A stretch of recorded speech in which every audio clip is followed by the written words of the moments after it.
여러분 안녕하세요. 8월 12일 셀트리온 방송을 시작하겠습니다. 오늘 코스피가 0.16 상승 마감, 강보합, 코스닥은 0.06 약보합에서 마감을 하였습니다. 셀트리온이 2.12 하락 마감했고요. 헬스케어가 1.27, 제약이 1.01, 삼형제가 나란히 하락 마감하였습니다. 자, 셀트리온 기준으로 좀 언급을 드릴게요. 자, 그동안에 워낙에 많이 달려왔었죠. 그래서 오늘 건강한 조정이다. 자, 볼게요. 여기 보세요. 차트예요, 지금.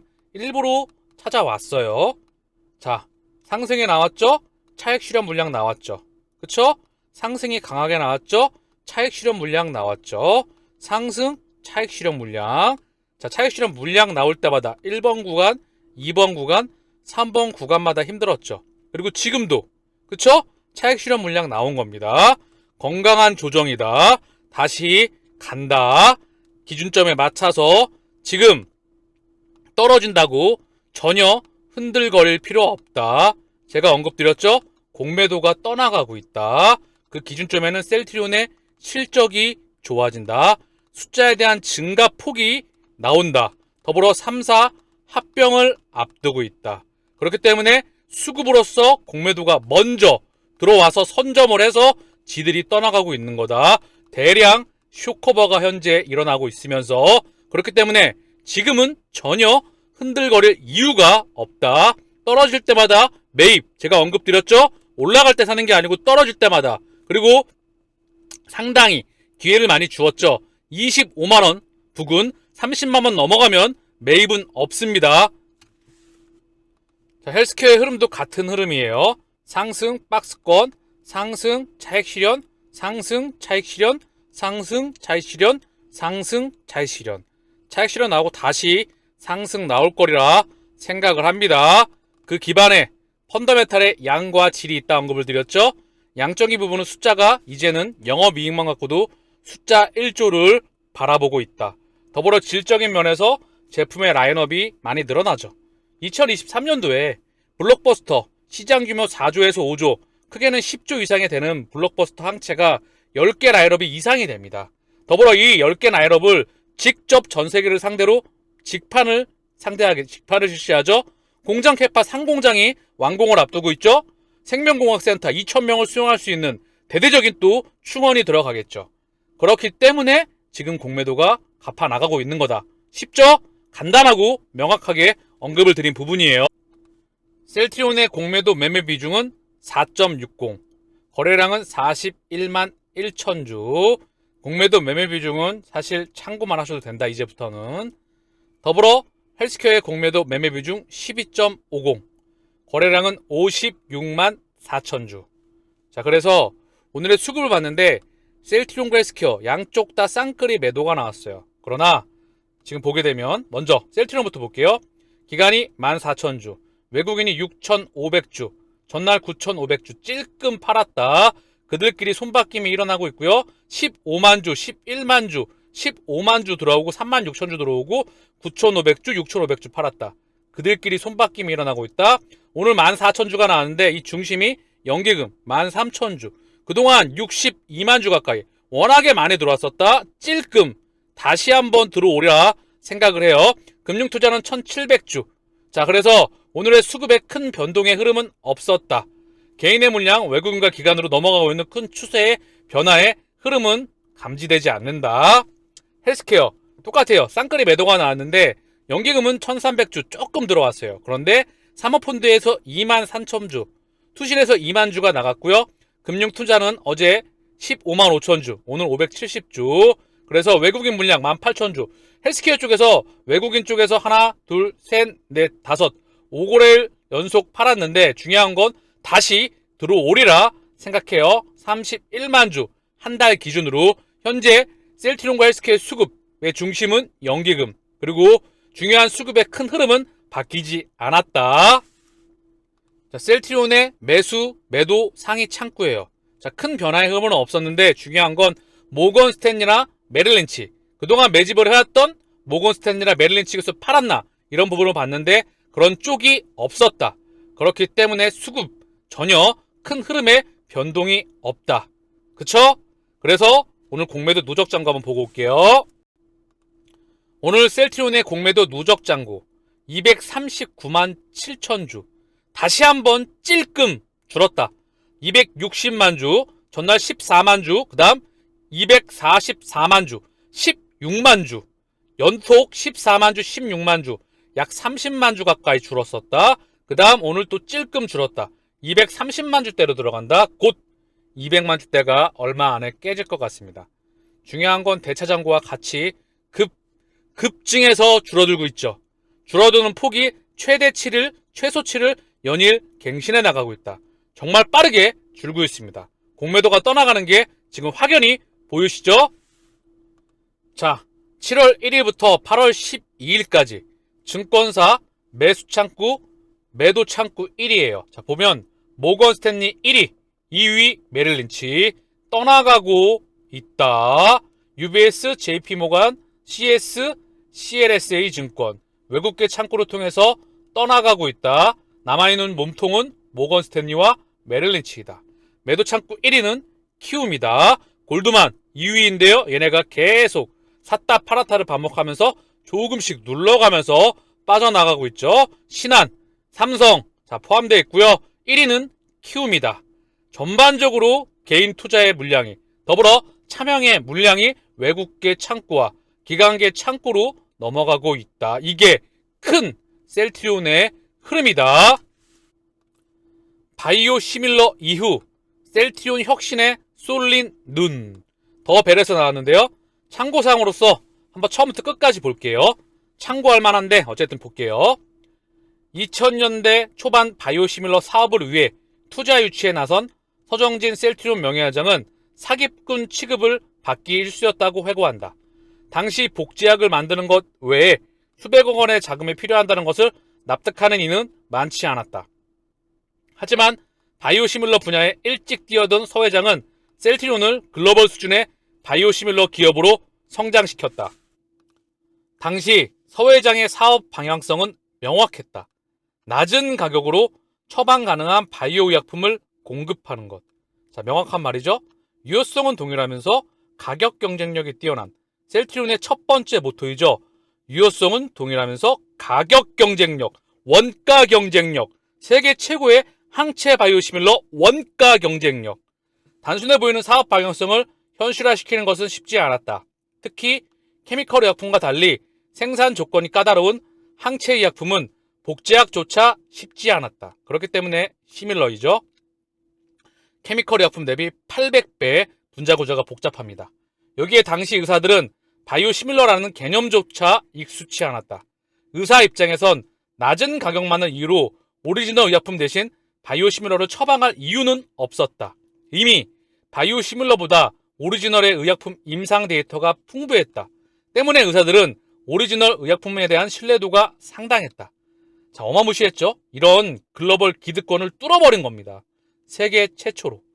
이런 환경을 뚫은 서 회장은 사업 초기부터 해외 병원을 직접 구둣발로 질끈 묶고 뛰었죠.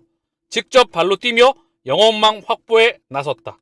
결국 셀트리온은 작년에 1조 8천억 원의 매출을 기록하며 성장을 이어나가고 있다. 자, 공매도에 시달리고 공매도의 싸움에서 그 뒤 구둣꾼을 질끈 매고 전 세계를 뛰면서 영업을 시작했었죠. 그 결과물이 이제 싹 트면서 나오고 있는 것이다. 더불어 램시마 SC도 서정진 회장의 밑바탕에 있었다. 그 결과물이 이제 직판을 통해서 전 세계 글로벌 블록버스터 의약품 순위에 10위권 안에 들어가는 그런 모습을 보리라 저는 생각합니다. 최근 셀트리온은 점점 경쟁이 심화되는 바이오시밀러 이후 다양한 신성장 산업으로 확장을 모색 중이다. U 헬스케어, 디지털 헬스케어라고 하죠. 디지털 헬스케어를 시작으로 항체 접합제, 항체 약물 접합제, 그리고 마이크로바이옴, mRNA 등이 대표적이다. 그러나 셀트리온의 신성장 사업 방향성은 다소 모호하다는 지적도 제기된다. 자, 이 부분 제가 다시 언급드릴게요. 항체 의약품 생산 역량은 인정하지만 결국 신사업 분야에서 셀트리온만의 차별성은 뚜렷하지 않다는 이유에서이다. 아직까지 셀트리온은 바이오 의약품 대량 생산 경험은 있지만 신약 개발 경험은 많지 않다. 신성장 사업에 있어서 셀트리온은 바이오시밀러에 진출했던 2000년대 초반처럼 출발선에 서 있다. ADC 약물의 대표주자 N02가 시장에 나온 상황에서 CMO가 아닌 익스타 테라피틱스를 인수해 신약 개발에 직접 뛰어들려는 이유는 무엇일까? 자, 요거 많이 칭찬해 놓고 그 다음 요거 좀 의문을 제기해요. 자, 어쨌든 끝까지 볼게요.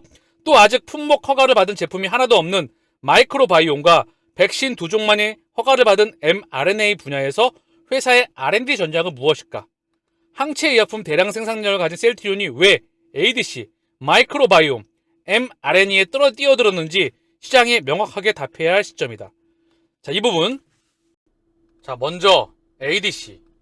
이 분야는 글로벌 빅팜들이 다 차세대 항암제로서 많은 투자가 집행되고 있다. 그렇기 때문에 셀트리온 또한 이미 ADC는 이미 컨주얼 기술을 확보하고 있고요. 더불어 레고캠 바이오와 익스타를 통해서 차세대 항암제에 대한 투자가 이루어져야 합니다. 자, 이 부분 좀 공부하셔야 될 것 같은데 항체, 결합체, 케미칼이에요. 이 항체에 대한 원천 기술을 가지고 있기 때문에 셀트리온과 같이 협업하려고 하는 그런 기업들이 이미 셀트리온의 기준점이다. 그렇기 때문에 당연히 ADC는 해야 하는 분야입니다. 항암제 시장은 차세대 뿐만 아니라 계속해서 글로벌 의약품 시장에서 가장 큰 시장을 형성할 수밖에 없어요. 면역관문 억제제를 준비 중이죠.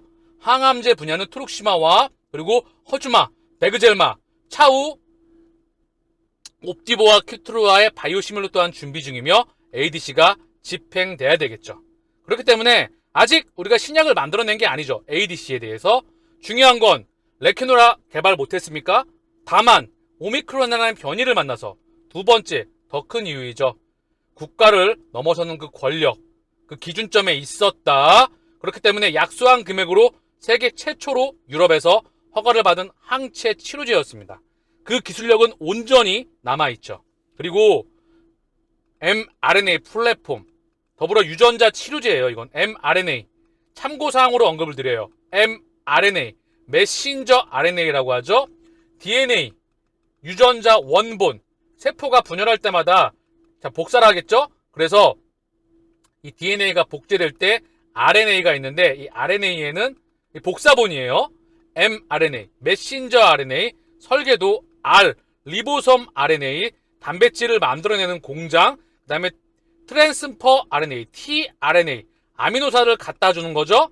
설계도를 갖다 주면 거기에 맞는 위, 장기, 신경, 그런 세포 조직에 따라서 갖고 오는 아미노산이 다르겠죠. 그리고 리보솜 RNA에서 합성을 한다. 이런 구조이죠. 중요한 건 유전자 치료제, 백신, 차세대 항암제에 대한 분야. 당연히 투자가 돼야 되겠죠. 바이오시밀러 처음 투자한다 그랬을 때 누가 듣기나 했습니까? 사기꾼이라면서요. ADC 결과물 나오면 다 조용해진다. 더불어 mRNA와 마이크로바이옴, 디지털 헬스케어 너무나 중요한 부분이다. 그쵸? 그렇기 때문에 우리가 바이오시밀러 캐시카우를 창출을 하면 차세대 바이오시밀러에 다시 투자가 집행되어야 된다. 신약에 투자가 집행되어져야 된다. 글로벌 빅팜으로 가기 위해선 신약을 갖고 있어야 된다. 됐죠? 이게 명확한 이유입니다. 셀트리온 그룹 집중 호흡 피해 복구 성금 5억 원을 기탁했다는 소식이에요. 사실 뭐 재해나 이런 부분이 발생할 때마다 셀트리온은 성금을 해왔죠. 자, 그렇기 때문에 성금 5억 원을 기탁했다는 소식이고요. 바이오주 호실적 임상 기대감의 기지개 본격 반등 시동 중이다. 셀트리온 사상 최초 매출 1조 기록 반기 하반기 학회 임상 데이터 발표 기업을 주목한다. 셀트리온의 실적이 성장폭이 정차됐다가 다시 한번 성장폭이 숫자로 증명되는 부기이기 때문에 제약바이오가 쉬었죠. 그렇기 때문에 제약바이오에 셀트리온이 먼저 자금이 들어오면 대장이 달려나가면 밑에 쫄따구들 그때 자금이 들어오는 부분이겠죠. 그게 핵심입니다. 더불어 셀트리온 헬스케어 에코프로 BM 코스닥 대장주는 누구? 헬스케어 좀 있으면 3사 합병을 앞두고 있기 때문에 코스닥 대장주는 에코프로 BM이 될 확률이 높겠죠? 자, 큰 의미를 가지고 있어요. 뭐냐? 제약바이오, 전기차 이 두 가지의 대장이잖아요. 그쵸? 이 부분에서 이제 뭐 사실 두 개 다 너무나 훌륭한 회사입니다. 다만 저의 마음속에 넘버원은 셀트리온이다. 언급을 드렸죠? 이 분야는 계속해서 앞으로 투자가 가능한 10년 이상 폭발적인 성장을 계속해서 뽑아낼 수 있는 그런 산업 내에 있는 첫 번째, 남들이 침범하지 못하는 독보적인 경쟁력을 가지고 있는 기업입니다. 12년 공매도와 악연이 끝난다. 그날까지 잉여울파님께서 글을 남겨주셨습니다. 셀트리온은 2005년 첫 바이오 프로젝트 개발에 착수합니다. 2007년에는 허주마, 2008년에는 트룩시마, 램시마, 2009년에는 베그젤마, 유플라이마 개발을 시작합니다. 각고의 노력 끝에 2010년 허주마 및 램시마 개발 프로젝트가 가시적인 성과를 나타내기 시작합니다. 임상 33 시열 물질을 생산하기 위해 잘 나가던 CMO 계약을 해지하고 본격적으로 바이오시밀러 원료 물질을 상업 생산하기 시작합니다. CMO를 멈추고 이미 이때 바이오시밀러로 갔던 부분이다. 누구도 아무도 시도하지 않았던 분야에 세계 최초로 도전을 계속 기업했던 그런 기업입니다. 봉이 김선달. 규제기간의 판매 허가는커녕 아직 임상도 끝나지 않은 제품들에 대한 유통계약을 체결하고 취소 불가의 조건으로 유통사에게 제품을 판매합니다. 이제 인체 임상을 진행하고 있는 제품들을 미리 상업 생산해서 유통사에게 팔아넘긴다? 김선달보다 더하면 됐지 덜하지 않습니다. 이 상황을 지켜본 국내 세력들, 이거 이상한 거 아니야? 요거 공매도 치면 먹을 것이 제법 있겠는데 공매도의 역사가 시작됩니다. 공매도와의 악연의 시작. 2010년 이무럽 SS그룹에서 5대 신수종 사업으로 바이오 사업 진출을 선언하면서 공매도와의 질긴 악연이 시작됩니다. 2011년 4월 SS로직스 설립. 이들의 레이더에 적대적 M&A 대상으로 셀트리온이 포착됩니다. 설마 니들이 그 어려운 바이오시밀러 개발에 성공할 수 있겠어? 요것 봐라. 생산된 제품들을 헬스케어의 창고에 왕창 쌓아놓았네. 창고 매출 아니야? 유통사회 매출 계약도 사기 아니야? 어디 임상은 실패했다 하던데? 중국 임상 중에 환자 죽었다 하던데? 서 회장은 해외로 도망갔다 하더라. 공포의 공매도로 주가는 박살나버리고 단돈 5천억에 인수될 위기에 처합니다. 자, 5천억.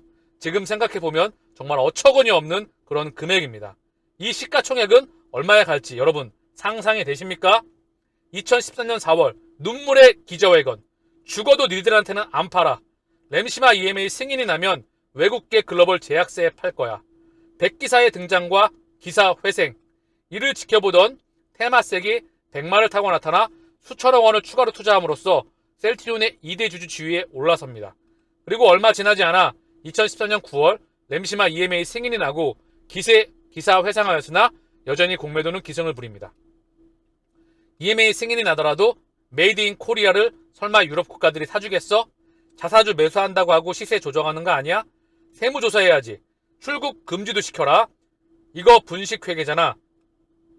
항공회, 한국공인회계사협회 너희들이 조사해봐. 털어도 먼지 안 나는 놈이 있다. 항공회 왈. 형님 아무리 털어봐도 별거 없는데요. 세력 왈. 그래 그러면 금강원에 맡겨야 되겠다. 4년 동안 탈탈 털었는데 먼지 하나 나지 않습니다. 아 이거 난감하네. 지금까지는 어떻게 찌라시로 잘 막아왔는데 이제는 찌라시도 잘 안 통하잖아. 그리고 이놈들은 조금 더 있으면 개인들도 모두 다 알 텐데 어쩌지? 그리고 이놈들은 약을 왜 이리 잘 만들어. 벌써 6개 시장에 팔고 있잖아. 내년에 미국에 5개 더 출시한다면서 우리 씨 지읒됐네. 선생후사. 자 먼저 살고 나중에 죽자. 체면은 구겼지만 그래도 우선은 살아야 후일을 도모할 수 있지 않겠습니까? 공견 팀장 왈. 야 전부 집합. 이제 철수한다. 우선 차명으로 모아놓은 것들 먼저 옮기고 티 안 나게 최대한 많이 모아라. 시간이 별로 없다. 빨리 서둘러라. 그리고 테마스한테도 연락해서 마지막으로 한 번 더 부탁한다고 해라. 중동 쪽에 작업해 놓은 거 주면 딜이 될 거야. 그리고 임모 씨를 통해 고의는 없다고 할 테니 벌금 조금 내는 선에서 마무리합시다. 당신들도 합병하려면 시간이 없지 않소? 좋은 게 좋은 거 아니지 않소? 내 혼자 죽을 수는 없지 않소? 질긴 악연의 종료. 공매도 잔고 비율과 대차 잔고 비율이 폭발적으로 줄었죠. 그 비율에 대한 부분 쭉! 대차 잔고 폭발적으로 줄었다. 공매도 누적 잔고 폭발적으로 줄었다. 정말로 이놈들이 질긴 악연을 이제 놓으려고 하나요? 그래서 저놈들은 수조 원의 돈을 굴리는 우리 시장을 지배하고 있는 주도 세력입니다. 600조 주둥이와 사실 금융 세력까지 포함한다면 엄청난 세력이죠. 수조 원을 투자하고 있는 큰손들이기 때문에 많은 전문가들을 보유하고 있을 것이며 당연히 회사의 실적 및 파이프라인의 가치 등에 대해 우리보다 훨씬 더 자세히 파악하고 있을 것이라 예상됩니다. 지난 1분기 저점을 찍고 실적이 좋아진다는 것은 이제 우리들도 어렴풋이 알고 있습니다. 그러나 저들은 언제 어떻게 얼마나 좋아지는지 정확히 알고 있을 것이라 예상됩니다. 한없이 미운 놈들이지만 그래도 인정해야 하는 사실입니다. 저놈들도 과거와 달리 이제는 수익을 추구하는 세력들입니다. 이제는 상방으로 수익을 추구하고자 한다면 지들이 원하는 만큼 물량을 모은 후에는 주가를 다시 올릴 것입니다. 개인들을 올해 들어 벌써 수백만 주의 주식을 저들에게 갖다 바쳤네요. 차명이 상당히 많이 포함되어 있죠. 앞으로 주가가 조금 더 오르면 또 얼마나 갖다 바칠지 모릅니다. 떠날 사람은 떠날 수밖에 없는 것이 현실이며 남아있는 우리는 생존해야 되겠죠. 성장하는 회사에 투자한 개인이라면 엉덩이 무겁게 깔기, 신공을 펼쳐야 합니다. 실적이 좋아진다는 사실을 믿는다면 엉덩이 무겁게 깔고 기다리는 불패의 전략입니다. 우리 셀 동행에 계신 모든 주주님들은 엉묵깔기 신공으로 큰 부자 되시길 바랍니다. 그날이 멀지 않았습니다. 2028년 그날까지.